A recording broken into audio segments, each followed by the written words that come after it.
Hi, this is Nancy Hatch again, and welcome to my video on cover letters. Let's get started here. Get my slideshow going.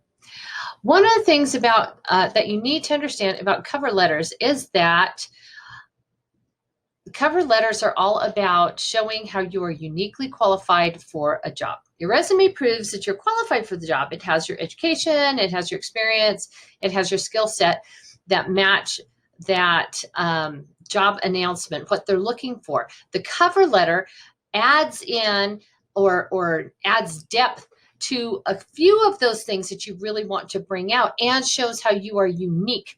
What is special about you that will make you successful in this position. Again, it's not focused on you. It is focused on that job and what you're bringing to the table. So the goal here is to be unique, to be authentic, and to be qualified.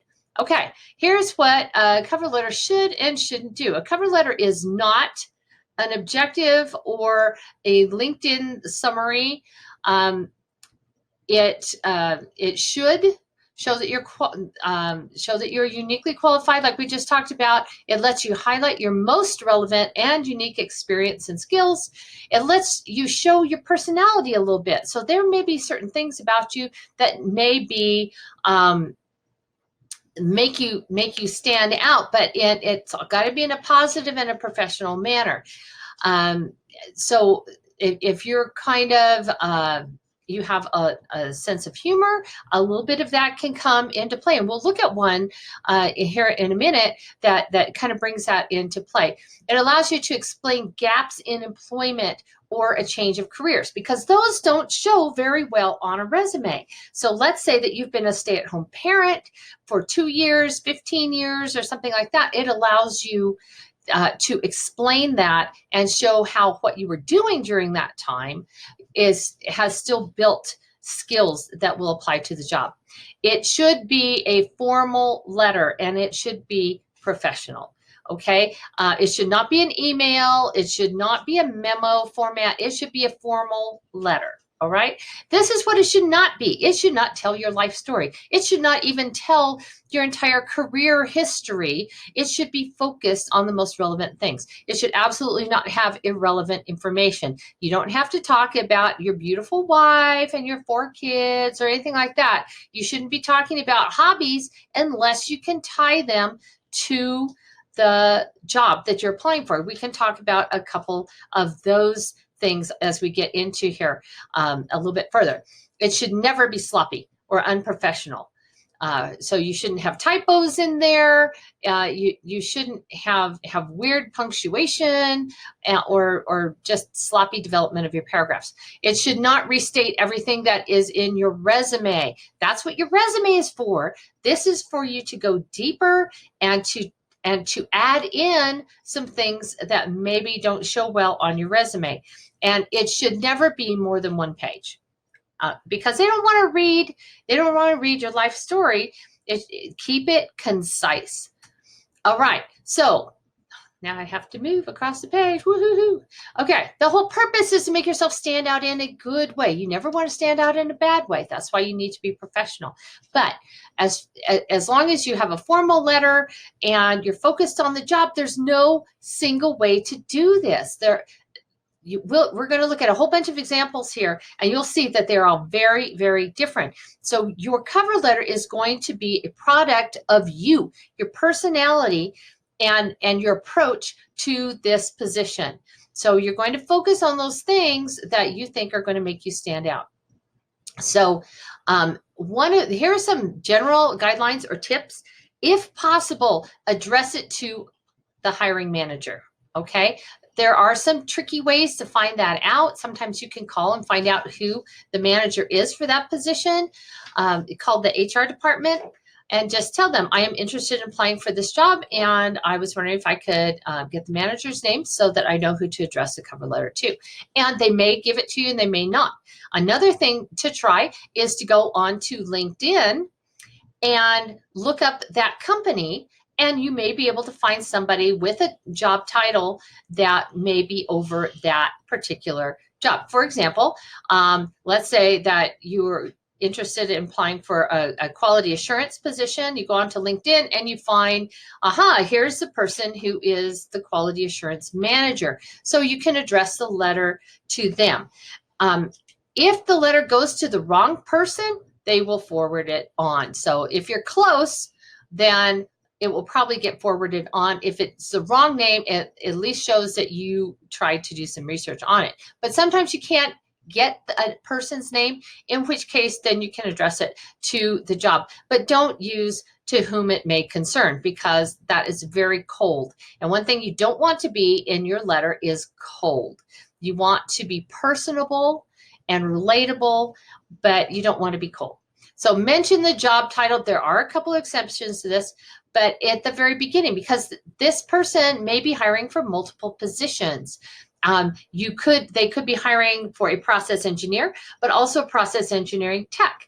And if you don't tell them which one you're interested in, they could be looking at your information in entirely the wrong light. So mention the job title in the beginning.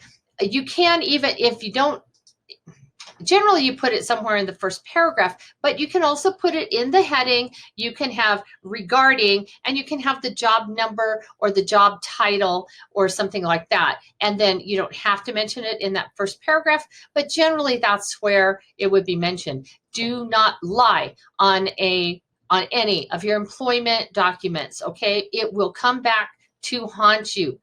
Don't exaggerate. Certainly be confident and show yourself in your best light, but don't say that you have skills that you don't really have. Be yourself, but be the best you. All right. So now let's get into examples. So get going on this. Now I have to move. I'm going to make myself small here. Ta-da! And I'm going to go right up here. Okay, this is what works in this resume. Now, these are resumes that I have seen done by students. So none of these are off of the internet. These are all real cover letters written by real students in various different, for various types of jobs, okay? So you'll notice on this one, this is our formal letter heading. Up here, be sure to include a date on it. You should have the address and everything for the person you're sending it to, if you have that. Otherwise, you may have just the company name and the company address, and then you don't have to have a salutation. Or you can say, Dear Intel or something, but you can just leave the salutation off if you do not have a person you're addressing this to. All right, so here are the things I like. I like that this is in the proper format.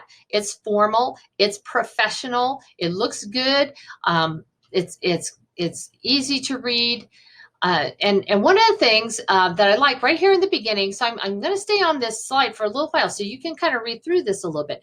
This first paragraph is showing the connection that this student has, or this applicant has, with this university. She's applying for an administrative assistant position at the University of Portland, but she graduated from the University of Portland. She had great experiences there. And so she is connecting herself to this. So that kind of makes her stand out a little bit, that she is an alumni. Okay. And then she focuses on just a few of the KSAs that were in the job announcement.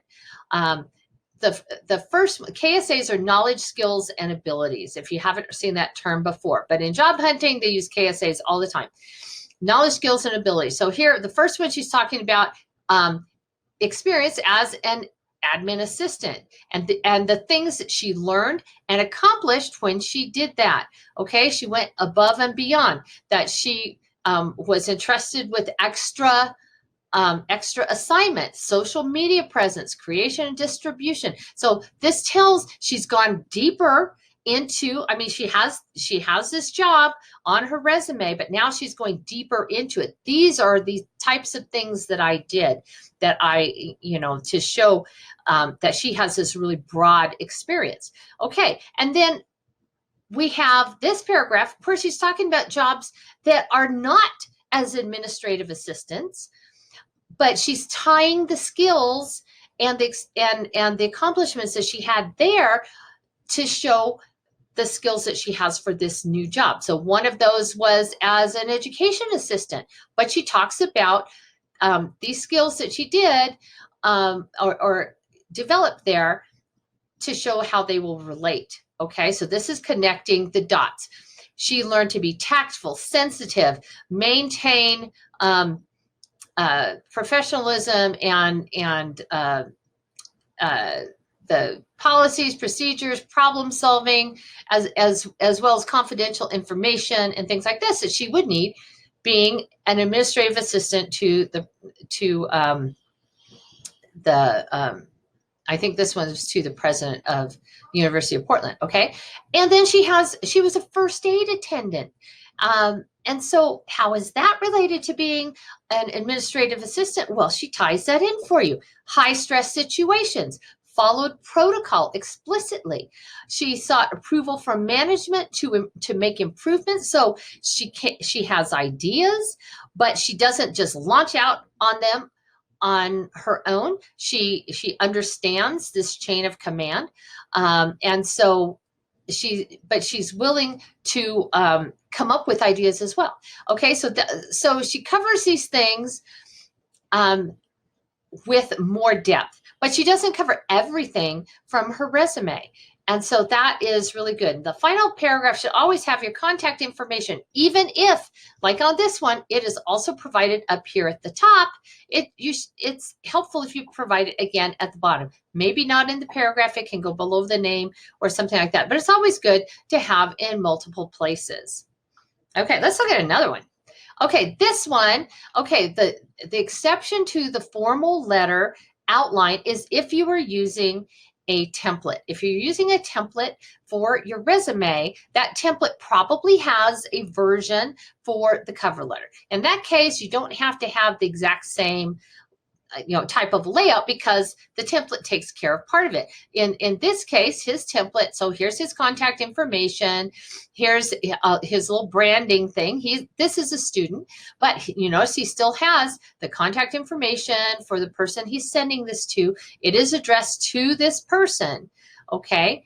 And then we have the body of the letter. Now, what I really like about this one, I mean, you can find the information very easily. It's addressed to the hiring manager, mentions the job in the first paragraph. Right there at the beginning, I was excited to see your new opening for an optimization specialist at Terex. Okay, so it's right there. They know what job he's applying for. And he's got this sense of excitement in there, and it focuses on this whole letter focuses on his passion for this position, for this type of work. Now you'll notice if you read through this that this is a student. He has no experience as an optimization specialist yet. He's a student. He's getting close to graduating, and he tells them, I'm in the engineering I'm in an engine. So he's taking these courses. One thing he could include here is letting them know how soon he'll be graduating. I will be graduating in fall of 2020 or something like that. And currently I'm in this course. And then he's done the same thing that they did in that other letter where he's going deeper. What is he learning in this course? This shows his passion. He has mastered being able to seek out fluctuations and abnormalities in data. Another class has helped him with manufacturing processes. And then he has this project that they did. They did a mock team to do a small increased production of small scale products. And then here's other classes and things. So you see how he's taking, it's not just a list of skills. Oh, I have CAD, I'm good at manufacturing processes, and I can spot trends in data. No, he's going deeper into this. He's showing us and backing it up. He did this project. He designed and 3D printed this model and things like this. So he's giving examples and he's talking more about what he's learning in these classes, not just that he took them. Okay, so that's one of the things I really like. Even though he doesn't have experience, this still comes across very professional. And if they're hiring an entry-level optimization specialist, this would probably get him an interview because he handles this so well. So don't think that because you don't have any experience that you are that you can't present yourself effectively, because you can't. All right, this one proves it right there.